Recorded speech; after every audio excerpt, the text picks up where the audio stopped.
আসসালামু আলাইকুম viewers, welcome back to my YouTube channel. আজ আমি আপনাদের সাথে শেয়ার করব মাটির চুলায় তৈরি পাবদা মাছের ঝোল। তাহলে চলুন ভিডিওটি শুরু করি। এটা বানানোর জন্য আমাদের লাগবে পাবদা মাছ,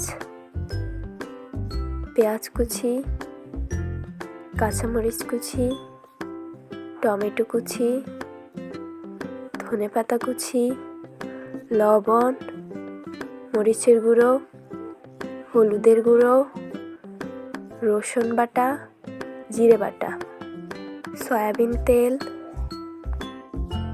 এরপর একটি পাত্রে পর্যাপ্ত পরিমাণ তেল দিয়ে দিব। তেল গরম হয়ে গেলে পেঁয়াজ কুচি, কাঁচামরিচ কুচি ও টমেটো কুচি দিয়ে দিব। তারপর দিয়ে দিব লবণ। লবণ দিয়ে ভালোভাবে নেড়ে নেব। এখন অপেক্ষা করব এগুলো সিদ্ধ হওয়া পর্যন্ত। এরপর দিয়ে দিব রসুন বাটা, জিরে বাটা। এগুলো দিয়ে ভালোভাবে নেড়ে নেব। এরপর দিয়ে দিব মরিচের গুঁড়ো, হলুদের গুঁড়ো। এগুলো দিয়ে ভালোভাবে নেড়ে নেব। এরপর দিয়ে দিব পর্যাপ্ত পরিমাণ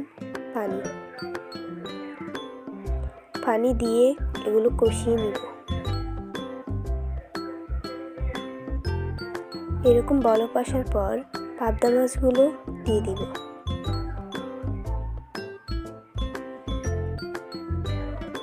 তারপর আলতো হাতে এগুলো নেড়ে নেব। এখন অপেক্ষা করব পাবদা মাছগুলো সিদ্ধ হওয়া পর্যন্ত।